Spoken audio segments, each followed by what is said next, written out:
Hello everyone and welcome to the channel. I'm Emmanuel, I'm an airline pilot, and welcome to the JustFlight AVRO RJ100. Based on the BAE 146, this is the modernized version, which features the more modern glass cockpits, an FMS, and generally much more modern avionics, while still maintaining that all-time favorite look of mine of any aircraft. Now let's go ahead and have a look at JustFlight's latest study-level airliner that will be released for Microsoft Flight Simulator very soon.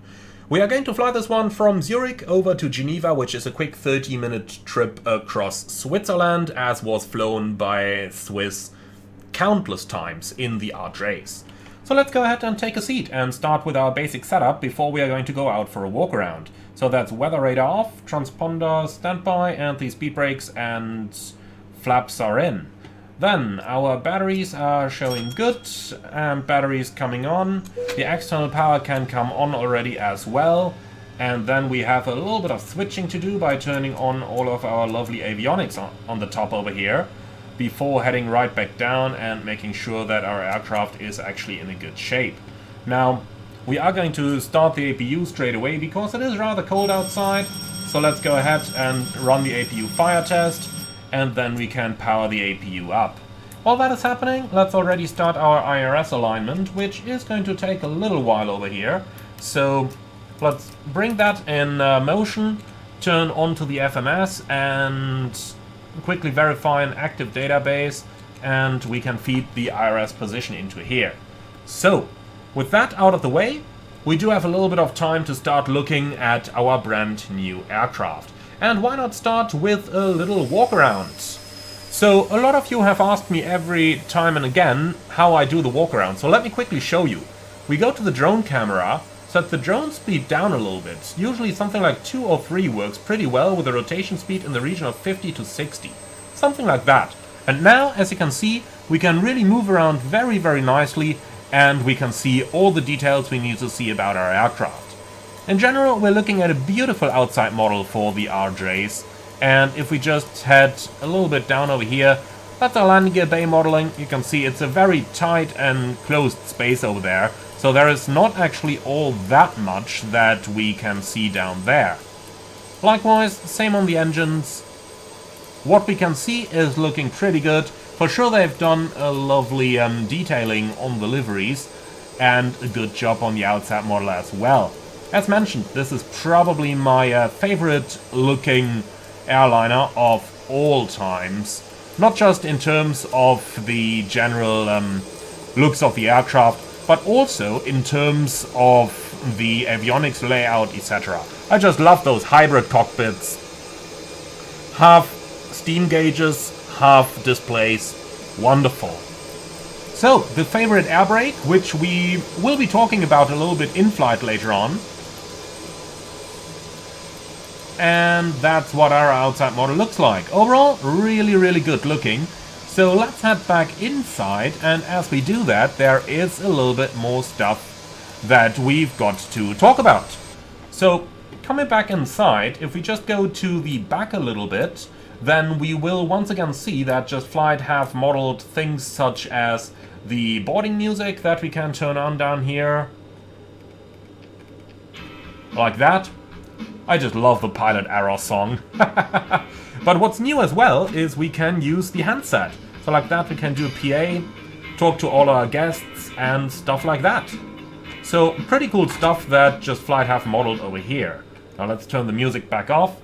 Likewise, we can do our emergency light tests down here. And over here we actually have the entire attendant panel, where we can control all those lights for the cabin separately. We can turn on the ground service bus. We have our door indicators and all that good stuff that is all working. And of course, most importantly, the coffee maker is actually also working up here. But okay, let's keep the cabin crew stuff to the cabin crews. We're going to head right back into the cockpit, because this is where the real action happens. Alright, electronic flight instruments can come on already. And then I'd say we have a quick look at our electronic flight bag. So, those of you who own the JustFlight BAE 146 or any other of their preceding aircraft will be familiar with the general layout of the EFB. We can do things like request our operational flight plan over here from SimBrief, which we can then view over here, or we can view the Navigraph charts in here. But what is new is that we don't just have the airport charts available like we used to, but we now also have the en route charts available. And Navigraph en route charts, remember, if you zoom all the way in, you actually get the taxiway charts, which is pretty cool. I like that very much. Now, on the aircraft menu, you can see we can already automatically import our SimBrief data. Let's go ahead, load a tiny bit of extra fuel over here, and then we can start refueling. And if we go down here, then we can see our boarding can happen automatically through GSX, or it can happen manually if we select something in the options. So up here, we can deselect the GSX handling, and when that is deselected, then we can actually go ahead and do the boarding in either real time or at a certain interval.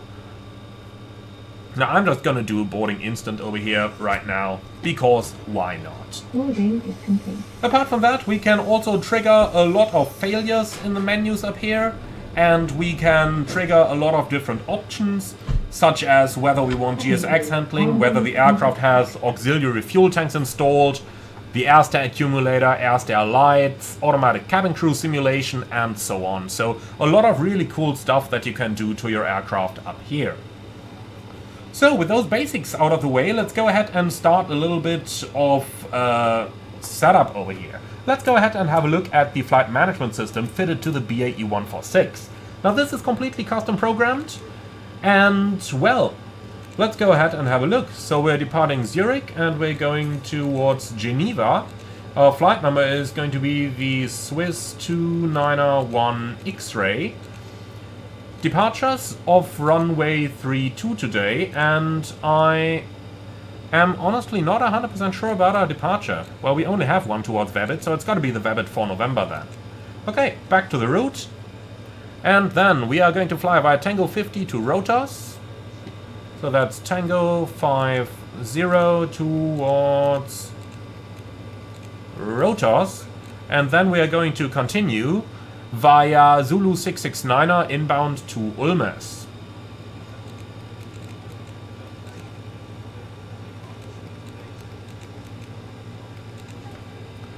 Okay, as for our approach, it is going to be an ILS approach runway 04 for the time being, and we have the Ulmes 1 November arrival. So, route, activate, execute. Onto the performance. So we've got to scroll down a little bit here in the flight plan. Alternate 1.5, reserves 0.9, so that is 2.4 in terms of our reserve fuel. 2.4, zero fuel weight today is 37.4. Cruising in flight level 160, and the cruise wind is going to be 095 at 6 with a temperature of -4.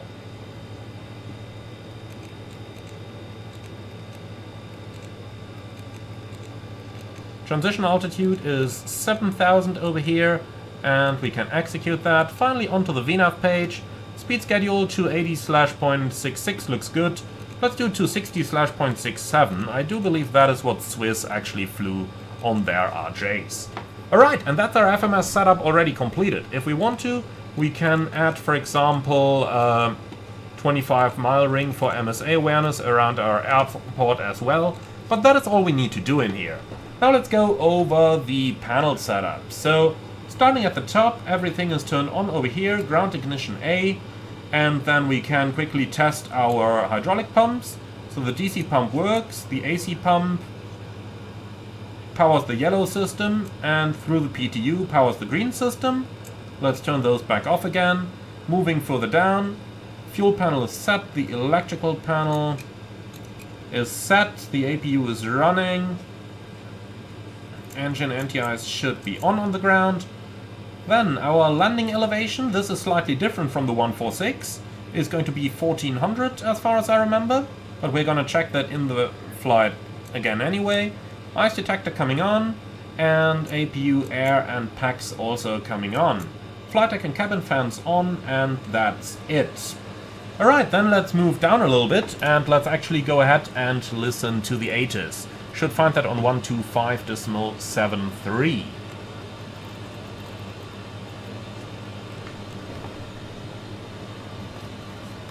Alright, and after selecting it, we of course also need to listen to it. Audio control panel is a little bit hidden down here, but let's go ahead and turn all that stuff on. With Zurich arrival.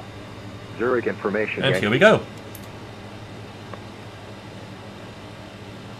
So, information Yankee, we heard that part already. Departure runway 32. Dependent operations on converging runways. Arrivals expect ILS approach runway 34.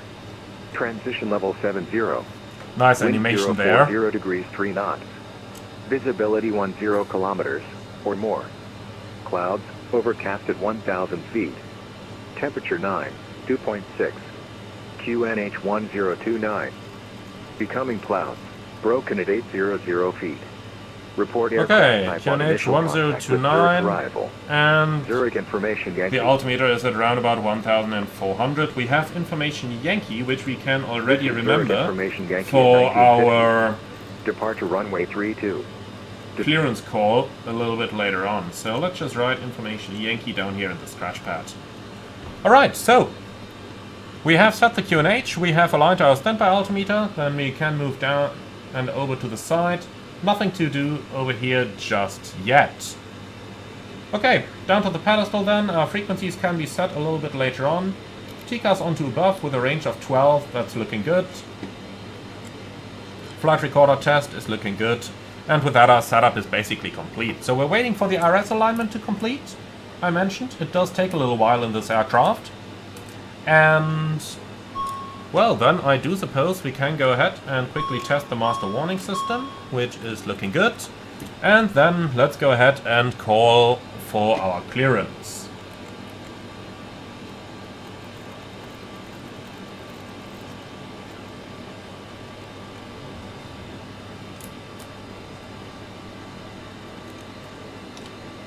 Zurich Tower, hello, Swiss 291 X-Ray, information Yankee, an AVRO RJ100, request clearance to Geneva.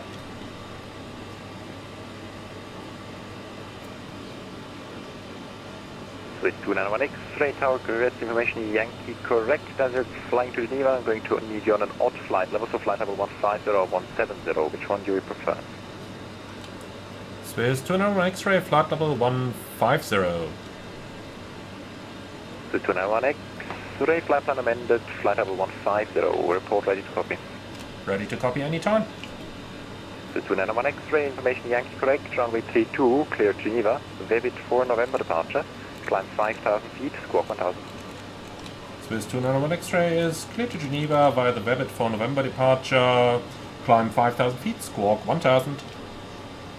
The 291 X-Ray, back correct. Okay, so Vevit 4 November, welcome to Zurich. Climbing to altitude 5,000 feet, and squawk is 1,000. Now interesting that he wanted us on an odd altitude, while I know that that's standard in Switzerland for the separation rules. Interestingly enough, when I checked flight radar for the preparation for this flight, they all always went on an even level. That's why I found one. But okay, so be it. So, Vevit 4 November departure, let's go ahead and find that. Here it is, Vevit 4 November. So, straight at Zulu Hotel, 580 above 3,500.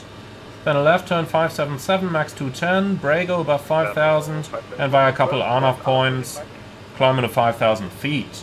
And if we check that in our FMS, then that is exactly what we have. Perfect. Okay then, so that is our basics completed down here. Something I really like about those JustFlight aircraft is that you have those checklists right inside the cockpit. And over here you can actually go over different documents, and as you can see, you can even rotate them as to your liking. So, pretty neat if you ask me. Lufthansa 408, push and start approved. Okay, so East. then let's do the cockpit preparation and crew at station checklist down to the line, please. Circuit breakers checked in, radar off, electrics on APU, panels and pedestal checked, oxygen valve and pressure. I always forget that one, because that's hidden behind the FO down here.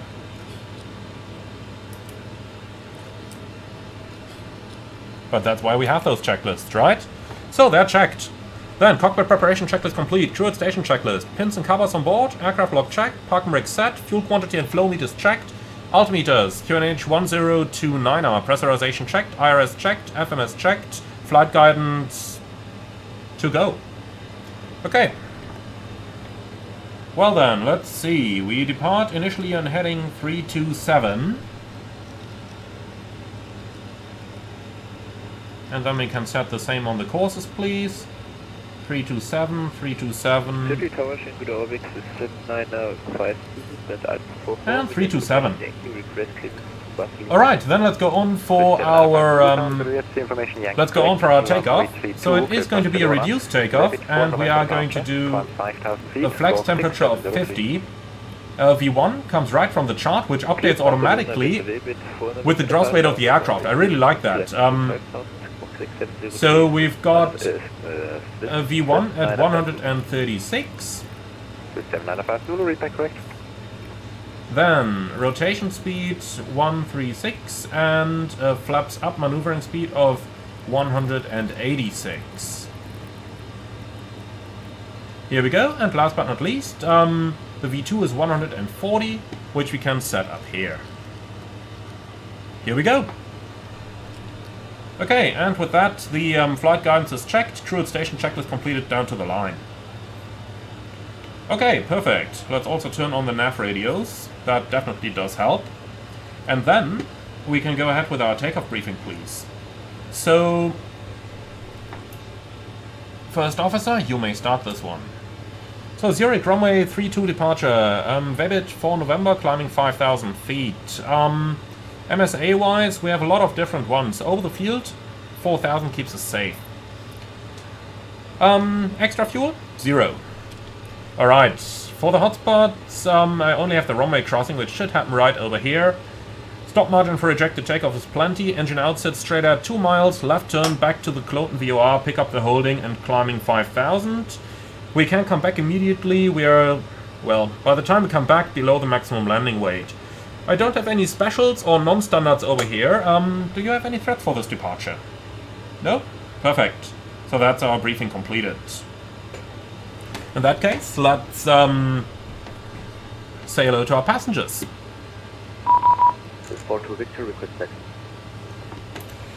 Einen schönen guten Abend, sehr geehrte Damen und Herren, aus dem Cockpit spricht Herr Kapitän. Mein Name ist Emanuel und im Namen des Swiss darf ich Sie herzlich an Bord von unserem Flug 2408 nach Genf willkommen heißen. Flugzeit heute etwa 30 Minuten in einer Höhe von 15.000 Fuß. Wir danken uns herzlich, dass Sie heute unsere Gäste sind. Lehnen Sie sich zurück und genießen den Flug mit uns. Ladies and gentlemen, good afternoon from flight deck. This is your captain speaking. My name is Emanuel in the name of Swiss. Welcome aboard flight 2408 towards Geneva. The flight time today 30 minutes and a cruising altitude of 15,000 feet.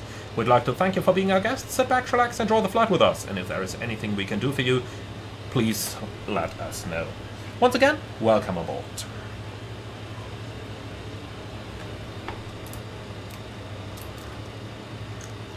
Okay, so that is our passenger announcement complete. Then I'd say we are going to close up and call for our startup clearance. So, APU generator is online and the ground power unit is offline.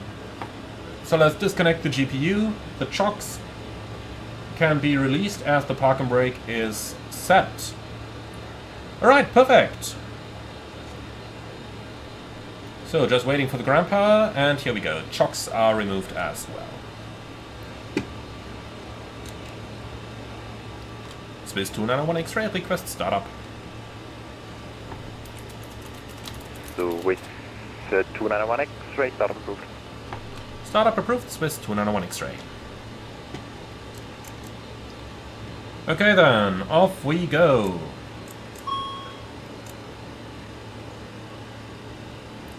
So, B4 engine start checklist. Fasten seatbelts. Always keep forgetting about that one in this aircraft. Same for the flight deck emergency lights. So, fasten seatbelts on, packs and APU air off, beacon on, fuel panel set, doors closed, slides armed, TCARs on, B4 engine start checklist complete. Okay, we've got 4 engines to start, so let's go for it. Number 4, 3, 2, 1. And starting engine number 4. So, something that I think JustFlight could still improve with the aircraft, hopefully before release, I did surely send them that feedback, is the fact that the fuel switches are really hard to reach. You always need to change your point of view so that you're actually able to see those. The startup itself is FADEC controlled in the RJ100s, contrary to the BAE 146, which did not have a FADEC. The AVRO does have one, making our lives quite a bit easier, as there is not that much stuff we need to be worried about. So, engine number 4 is almost started. Then let's start engine number 3. And here we go. So, the startup sequence itself, you wait for the N2 to reach 10%. By that time you also need to have N1 rotation. And at 10% N2, turn the fuel on by moving the engine thrust lever from the fuel off position into the idle position. And with that, our engine is running up. Now, we do have 4 engines to start here, so it does take us a little time to do so. But overall, it works pretty well once you are familiar with the sequence. The one thing that I found the hardest learning this aircraft is to learn all the flows, but don't worry, I will have a detailed tutorial series coming up. So let's do engine number 2 now. We already have half the engines done. So N2, N1, and we're at 10%. Kilo cross 28, the other side continue on kilo, hold 0.1832 to 428.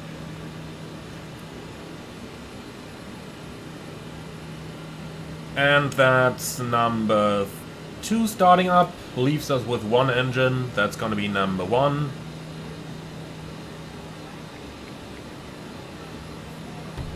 Now, something that I really like about the AVROs, as well as the 146, is you've got your primary engine instruments on that lovely old-fashioned digital gauges over here, which really are probably my favorite in aviation. I don't know, I probably grew up seeing too many 737 classics, and that's how I got to love those.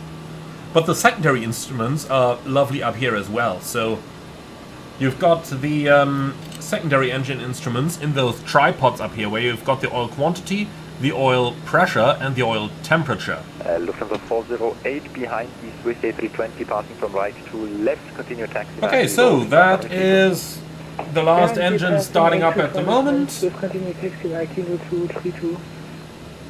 And with that we are pretty much done. Okay, wonderful. So we have 4 good engine starts. Please prepare the aircraft for taxi. See you on the left side with a pin, and have a wonderful day. So brake fans, anti-skid, hydraulics. Then moving down, the generators are here. APU stays online, however.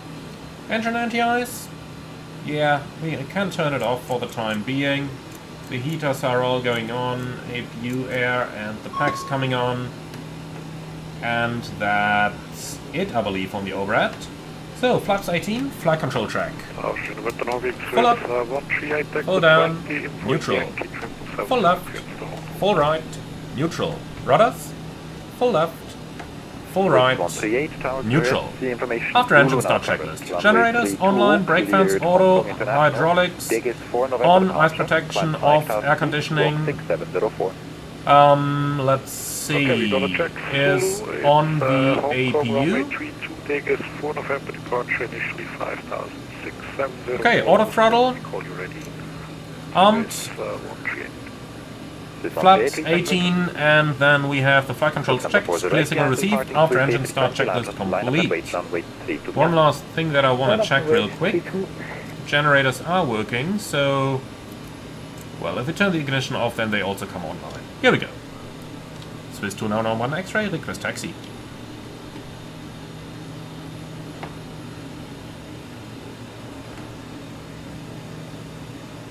Yes, no, maybe?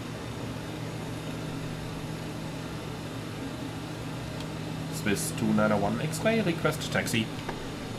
Swiss 291 X-ray, taxi right, Alpha and Kilo, on Kilo, Okay, cross Alpha, to 8, Kilo, on the other cross side, to Kilo, 8. holding point, runway 32. Holding point.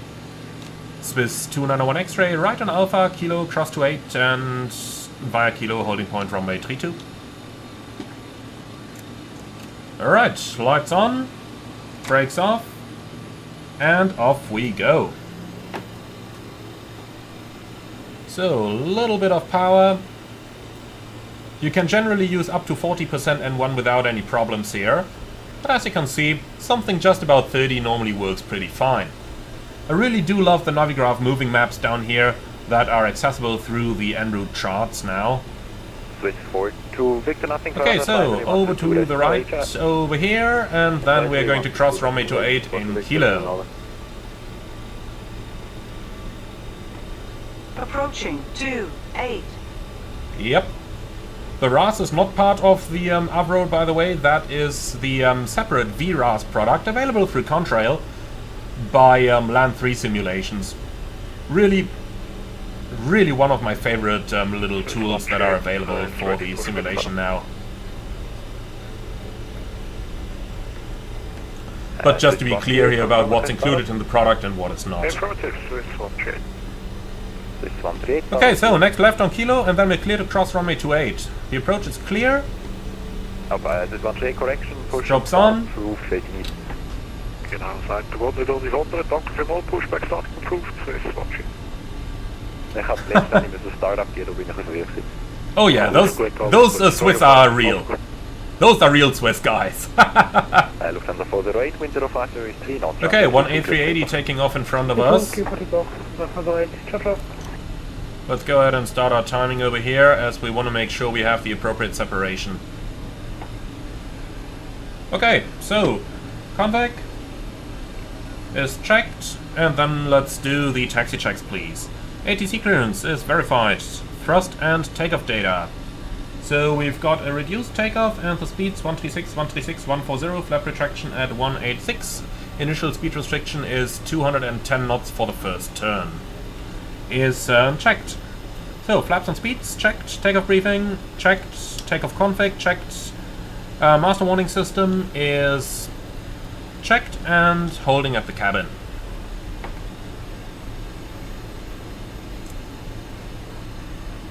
So I don't think we need to push ATC now. With that A380 going, we need quite a bit of separation. So can accept the lineup, but with the takeoff clearance we gotta be careful. Beautiful picture here with the A380 just departing there and the 777 pushing over here. I guess those are really my two favorite long-haul aircraft for Microsoft Flight Simulator now. Advisory 122, destination. Okay, runway 32 is over here, and then we've got to hold short. Swiss 291 X-ray, line up runway 28, decoration runway 32. Swiss 291 X-ray, line up runway 32.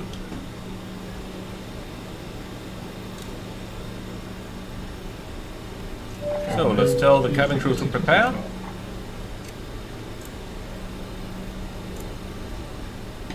Approaching. Our checklist is already 3-2. completed. Approaching 3-2 is intentional. Our checklists are completed, so as soon as we receive the takeoff clearance... Okay, the cabin is ready. Perfect.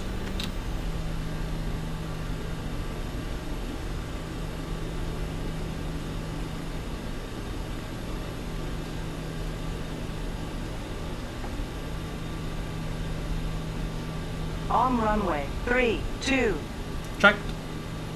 So, we do have a hidden toga click spot on that little screw down here next to the bottom left of the radio panel. So, how are we going to do this? X-ray, wind 050 is 3 knots, runway 32, clear for takeoff.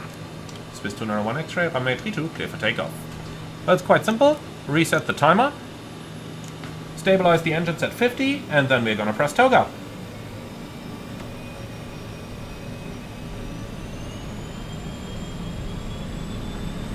And it would help if we turn the flight directors on. Okay. Auto throttle, reduce takeoff, takeoff, track.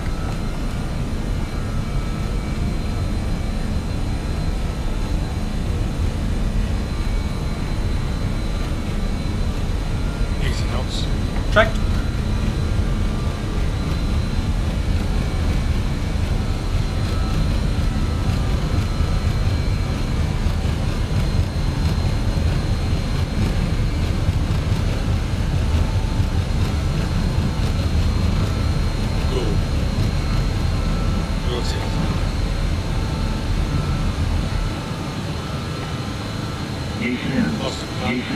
Nope. Gear up. 0%. So initial pitch about 12 degrees, which is looking pretty good. LNAV is engaged. Then slight turn out over here.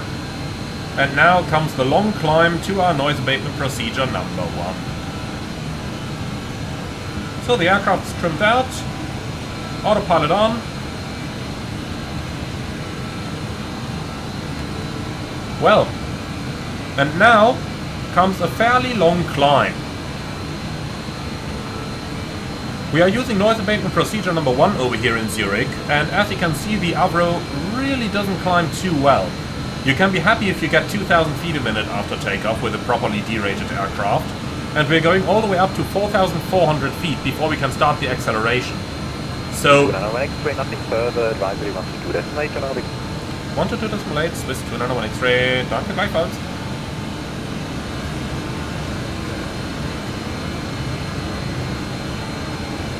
Okay, 122 decimal 8. So now, you can see we really spent a lot of time at the very low speed climbing to that noise abatement procedure number 1, but it is what it is.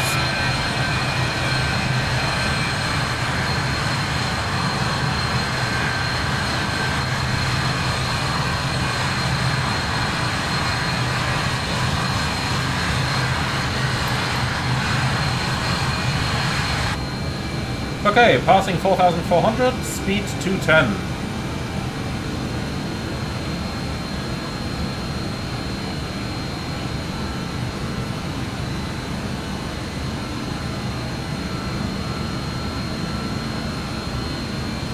Okay, accelerating. We've got to keep an eye on our engines over here running in takeoff thrust for quite a while, because we keep them in takeoff thrust all the way until our flap retraction is completed.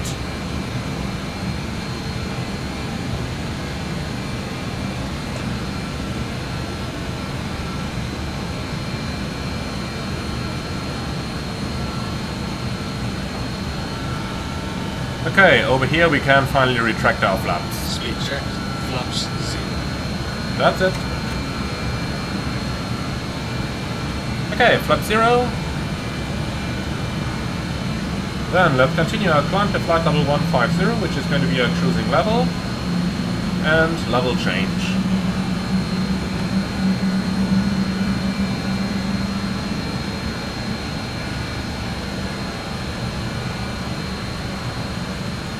Okay, flap 0. Climb thrust is selected. I don't think we have an after takeoff checklist. No, we don't. Okay, that's fine.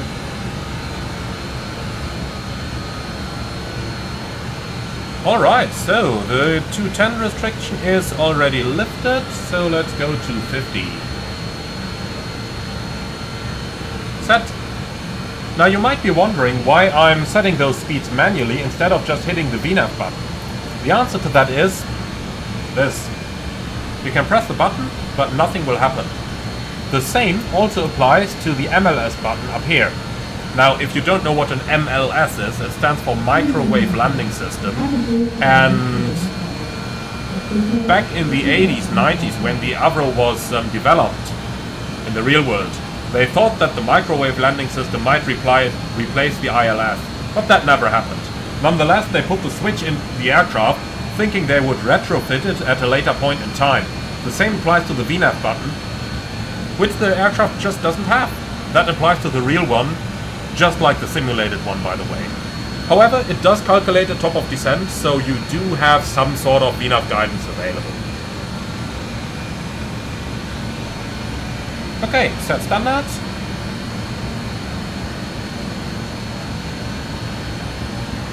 standard, cross-check, passing flight level 76, now. Checked. Okay, engine bleeds coming on, APU bleed going off, the aircraft is still pressurizing normally, generators are on, APU off.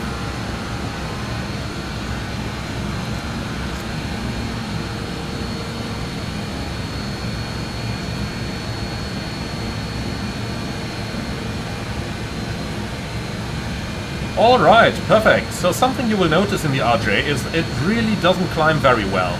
We're getting 2,500 feet a minute out of the aircraft right now, but let's turn on the engine anti-ice and see what's going to happen. You can see our thrust is going back. And now watch what's going to happen to our rate of climb. Remember 2,400 feet a minute previously. Now look at that. 1,400. We're losing between about 500 to 1,000 feet a minute, depending on the conditions of flight, if we turn on the engine anti-ice. Luckily we don't need it at the moment, so let's turn it back off again. Reaching 10,000 we can accelerate. Normally we use 260 Mach 0.67, but since we are running a little bit late today, let's accelerate towards 280 and use that instead. That should provide us with a little bit little time saving here of a minute or two. Not the most, but it's something at least. Okay, passing 10,000. Lights off, belts off, bleeds on, APU bleed off, APU off, lights are set. Okay, system checklist. Engine air on, APU air off, packs on, APU stopped, lights off, flaps 0, gear up, TRP, norm, and altimeters standard cross-checked. System checks complete. So we should do the system checks every 10,000 feet in the climb. So when passing 10,000, 20,000 and 30,000. The maximum altitude that the RJ can climb to is presently 32,000 feet. However, some system modifications exist that make it capable of going to 35,000 feet. However, Swiss at least only had the one that went to 32,000. So our rate of climb now, about 2,000 feet a minute, and believe me, it's not gonna get any better on the way up.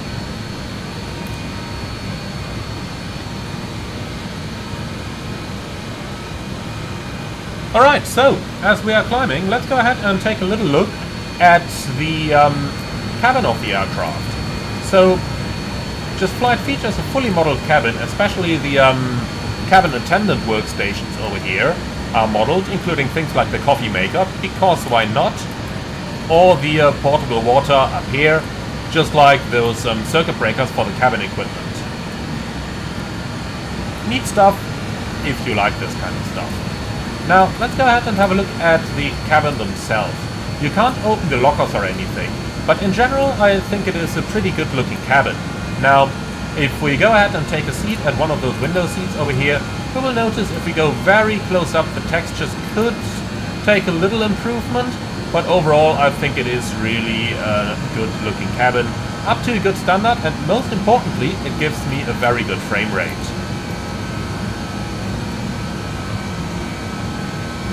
So, a nice look outside. Though I just see APUs, that's confusing. So, the seatbelt sign works, as you can see. The smoking sign is still on. So let's go ahead and close that door behind us. I said behind, not in front. Okay, here we go. We have two ways to lock the door. We can either do it over here, or we could do it with a switch down here. Okay, reaching our cruising level, we have Alt Acquire. And here we are in 15,000. Not exactly the highest cruising level, but due to the slow climb speed of the RJs, that's why we are not climbing much higher, while the more modern aircraft such as the A220 or the Airbus 320 would go to something like level 200 or level 180 on a flight like this. So, a quick look on the nav display shows us that we do actually have a top of descent over here. Now, let's take a quick moment then to talk about how the VNAV system on the RJ works. So, As mentioned, in general, a VNAV mode does not exist on this aircraft, but instead you get a top of descent computed, and after that you need to do your entire descent planning manually. Only once you're within 30 nautical miles from the destination airport, and if you have a non-precision approach, so an RNAV approach, a VOR approach or something like programmed, only then you are going to get vertical track information, provided that it is enabled in the FMS. So if we have a look down here in the draft, on the approach ref page, you can see that we've got an approach enable button over here and a VNAV approach. And these control whether you see the vertical profile within 30 miles from your destination airport. Since we've programmed an ILS, however, that is currently not available. Alright then, let's go ahead and find our destination charts, and we are going to check the ATIS on 135.580.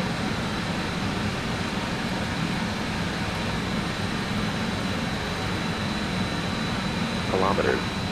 Mid. No clouds detected. Temperature 7. 2.6 QNH 1028 becoming. Visibility 4,000 meters. Clouds. Overcast 1,200 feet. Geneva information November. This is Geneva information November. At 2020, ILS approach runway 04. Transition level 80. Wind calm. Visibility 5 kilometers. Mid. No clouds detected. Temperature 7. 2.6 QNH 1028 becoming. Visibility 4,000 meters. Clouds. Overcast 1,200 feet. Geneva information in November. Okay, so still runway 04, the weather is good, and that's pretty much everything we need to know. So we've got the star chart, then we can also take out the ILS chart. By the way, I really like how easy it is to pin your stuff over here. It just works without a lot of fuss. That's something I really like. Likewise, on the safe chart over here, we've got our airports nicely grouped. We've got the sequence nicely grouped. It's easy to remove airports that you no longer need. So that's really about as easy as it gets. I do like that very, very much.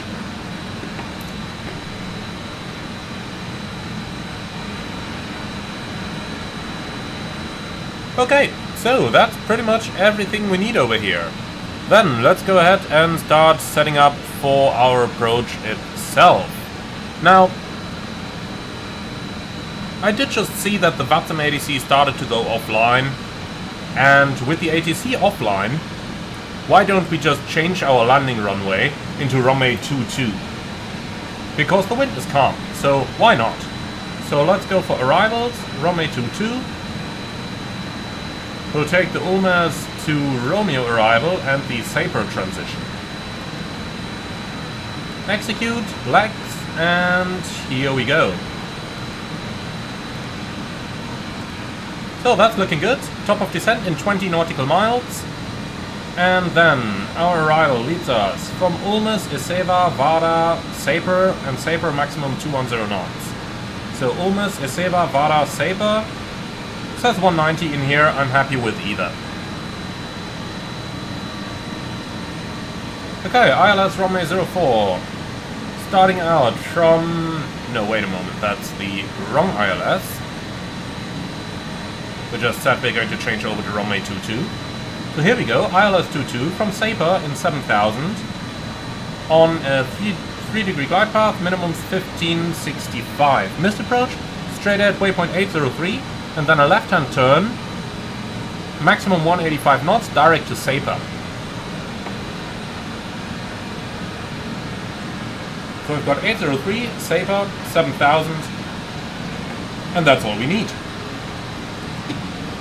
For the fixed page, we'll take Geneva in here, and a 25-mile ring, and a ring 3 times the cruising altitude, so 45 miles. The 25 and 45. Here we go. So that confirms the position of our top of descent over there as well. Okay, and that's all I need. So let's now go ahead with the basics. That's going to be frequencies 108.7.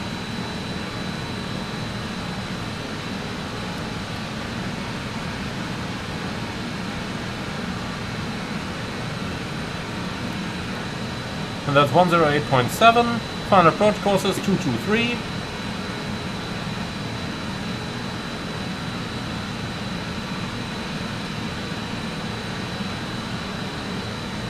And what else do we have? Minimum at 1565. Like that. And 200 feet radio. Here we go. Alright. So we don't need any VORs for the missed approach. Last thing for us to do here before we actually initiate the descent is going to be to set our speeds. So we're using the 41-ton chart, and we have a V-cross, which is our VREV, for a flaps 24 approach, 137. And then our clean speed, 184. Here we go. Landing flaps 24. And that's it. Alright. T-cast onto below, and that completes our setup. Well then, and since there is no more ATC online, let's inject a little bit of FS traffic. So destination ICAO, confirm, and that is in. Well, and with that, let's go ahead and start our descent. We're gonna go down to level 100 at first. And we can do vertical speed, 5 times the ground speed, so we're looking at roughly 1800-ish. Fasten belts coming on, and then we can start the approach briefing, please. Okay, so almost to Romeo arrival for an ILS approach onto runway 22. The MSAs are going up to 7,000 over the mountains in the north and a lot higher down to the south, up to 14,000. Minimums is 1565, which we can set down here. And last but not least, extra fuel and time. We're arriving with, well, plenty of fuel on board, to be honest. Not much to actually worry about. Okay, perfect. So the plan is to execute an ILS approach with the flight directors on, manual thrust, manual flight. Landing config 24. We don't have any reversers fitted to the aircraft. Vacating the runway on the second exit to the left, and we'll probably taxi to one of those round terminals, those outside terminals here. Well, special and non-standards, I can't think of any, and that's it. Any questions? No? Perfect. Then let's make sure the PTU is on. So descent checklist. PTU on, pressurization set, briefing complete, landing data checked and the box are set. And seatbelts and harness locked and secured, descent checklist complete.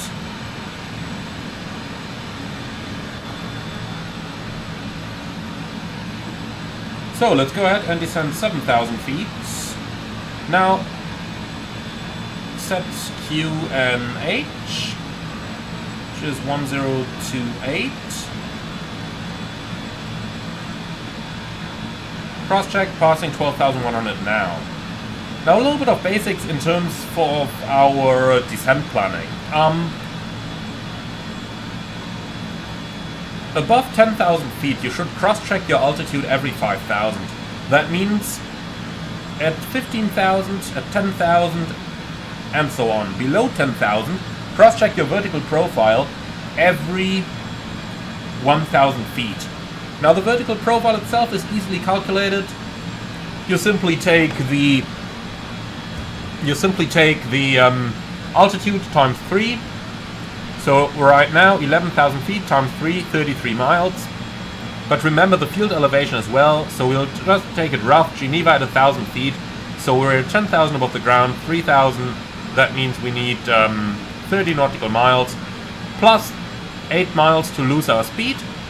So 38 miles, which means we are more or less on profile at the moment. Remember, however, that we have to take care of any speed restrictions manually. So looking at our arrival over here, almost to Romeo, SAPA has a restriction of maximum 210 knots. So let's go ahead and level off for the time being and reduce our speed. And I'll just take it straight back towards 210. Here we go. And since we're at 10,000, lights on, seatbelts on, and since I have a tendency to forget the APU, which is needed for the landing, I'm just going to go ahead and start the APU now already. Alright, and that's it. So, system checks please. Engine air on, APU air off, packs on, APU starting, lights on, flaps 0, gear up, TRP, climb, altimeters 1028 cross-checked. And that's the system checks completed. Okay, preparation for approach, FMS checked, actual fuel is checked, landing data set and checked, landing flaps steep approach are 24 and off, pressurization set, briefing completed, preparation for approach checked is complete. Okay, VNAV, no sorry, level change, VNAV doesn't work. Or rather, VNAV, the plane does not have VNAV, that's the way I should say it. So, that's looking quite beautiful up there, isn't it? Let's see, we are slightly above the glide slope. Well, that is nothing we can't do anything about. So, a little bit of speed brake. No, no thrust. And here we go. That is looking good. I just love those speed brakes on the AVRO. I mean, just look at this. This is so neat, isn't it? But it is super effective, so...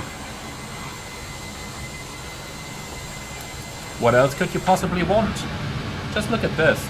2,200 feet a minute, and I'm only using half the air brakes. Okay then, clear for the approach. Approach armed, lock star.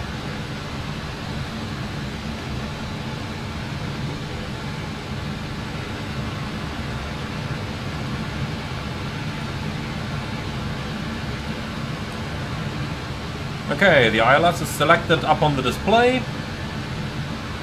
Let's just descend a little bit further to be sure that we actually capture the glide. Down to 4,000 for now.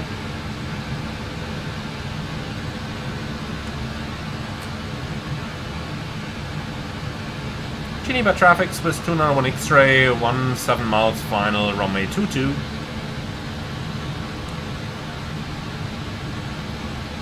Glide slope capture. Checked, glide slope star.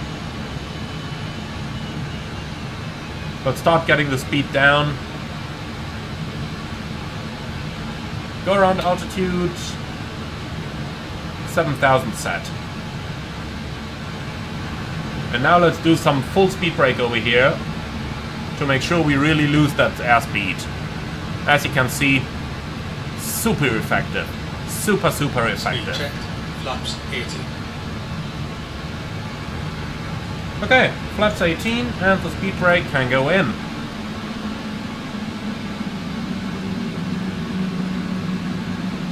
Reducing 160.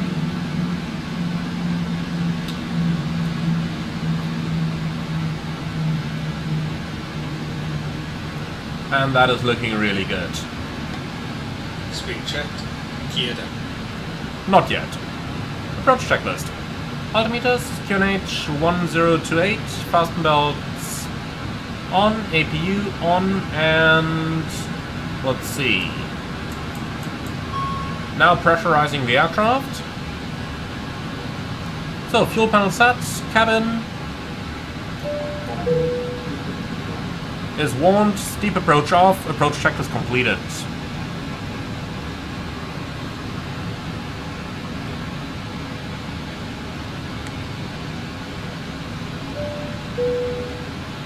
Hello? Thank you.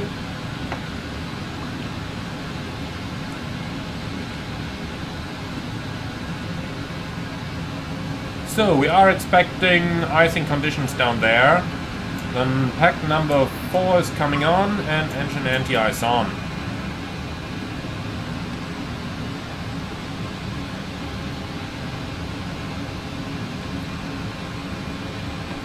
What's the temperature at the moment? Well, still 16 degrees, but it is gonna get colder as we get down, so better safe than sorry. Let's just turn the anti-ice on.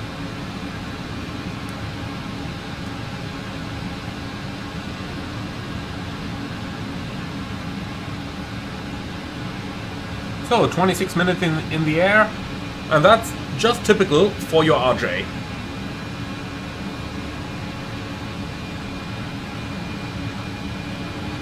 Okay, field elevation is 1400, so at 3400 we are going to continue to configure the aircraft. It slows down really, really well, so there is not much to worry about in terms of the stabilized approach gate. Obviously, we got to be stable in 1400 feet on this one, but I don't see any trouble getting there.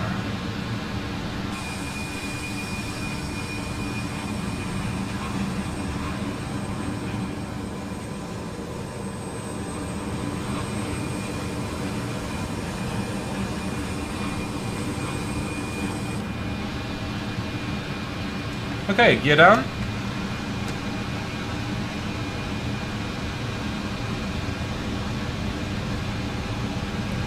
Final approach speed 142, flaps 24, landing checklist. Gear down 3 green, brakes are yellow and checked.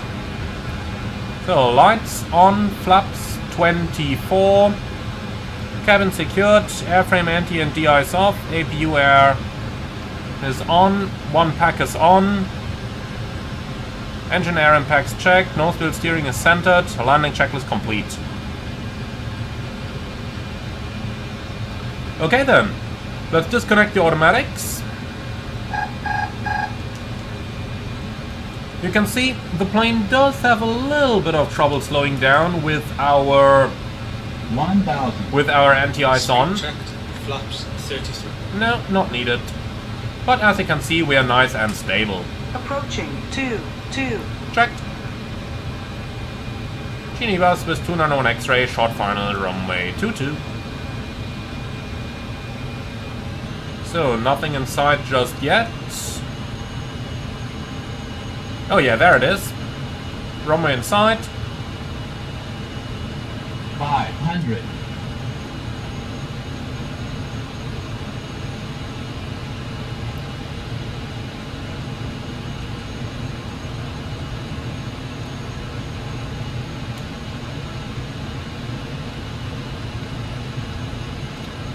Microsoft Flight Simulator just really looks beautiful, doesn't it?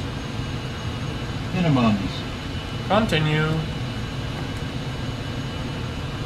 Okay, let's start getting the air brake out. 100. 50. 40. 30. 20. 10. Floaty, floaty, floaty. Here we are. Spoilers, yellow.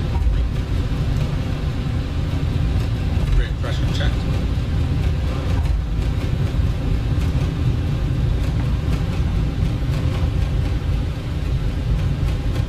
Okay, not the first, but the second exit, please.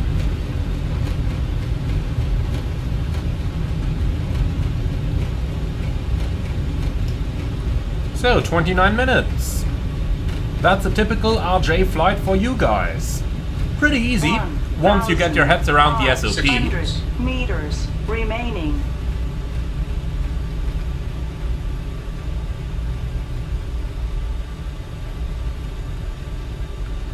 And then onto the en route charts, vacating the runway.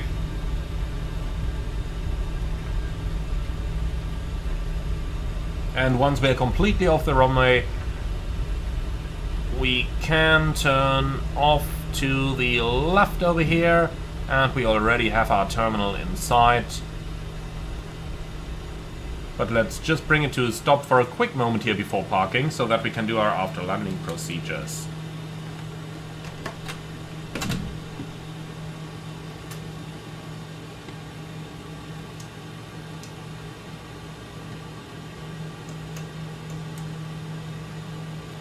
Alright. And I think that's it. So let's see, after landing checklist, gust lock and air brake set and in, radar off, APU on, flaps 0, after landing checklist complete. Perfect, so our gate is right up here, number 26.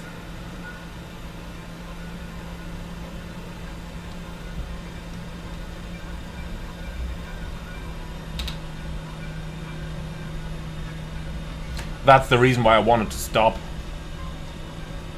If we had a pilot monitoring, we might have been able to do everything ourselves, but like this, we just gotta do that stuff with a stationary aircraft. Alright, and here we are. So, the park and brake is set. We have APU power.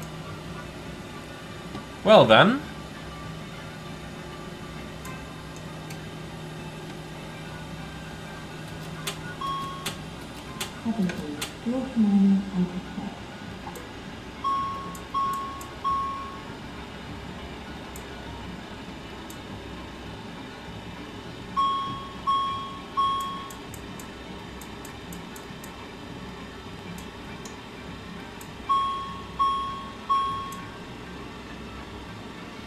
Well, and here we are. So, parking checklist. Parking brake set, slides disarmed, TCAS and transponder. There's always one more item, is there? And let's do one more. Silence. Okay, TCAS and transponder standby, hydraulics off, generators off and reset. Air conditioning set, engine shutdown performed, fasten belts off, external lights off, brake fans, auto, fuel pumps 1 on, ignition off, ice protection, heaters off, parking checklist complete. Well, let's go ahead and open up. Just gotta love that boarding music and deboarding music here.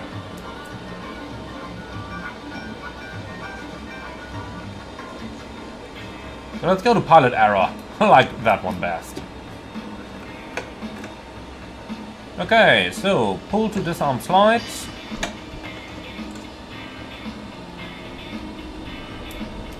Alright, and that's it, my friends. So let's go ahead, take a seat for a quick moment over here and configure our aircraft for the deboarding, please. Chocks are coming in, stairs are coming out. And we can also get ourselves a ground power unit. And here's something I really like. The ground power unit does take some time to power up. So they put it down here. Now you can see the heat of the exhaust coming out. And only then you actually have power available down here. So that's pretty cool.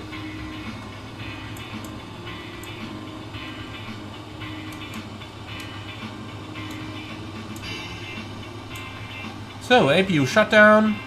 And well, with that, all I can say is thank you so much for watching. That's the JustFlight BAE 146 upgraded to the AVRO RJ100 for you guys. And not just the RJ100, but also the 85 and the 70 included in the package. Overall, a really extensive package and a really lovely aircraft. I'm super happy that we finally got now a study level AVRO for Microsoft Flight Simulator. Also coming for Microsoft Flight Simulator 24, of course, included in your purchase. It's going to release at some point in a week or so. No guarantee on the exact date. We are going to see about that one. And owners of the previous JustFlight BAE 146 will be eligible for a discount. Thank you so much for watching, everyone. I sure hope that you enjoyed this one. You can be sure that you will see more about the 146 from me over the sooner future. And with that, thank you so much. As always, be sure to like, comment and subscribe. And if you really love what I'm doing on this channel, I would appreciate a small donation through the Buy Me a Coffee link in the video description below. Last but not least, thank you very much to JustFlight for giving me a preview copy of the AVRO. And with that, thank you very much, and I'm looking forward to see you all again on the next one.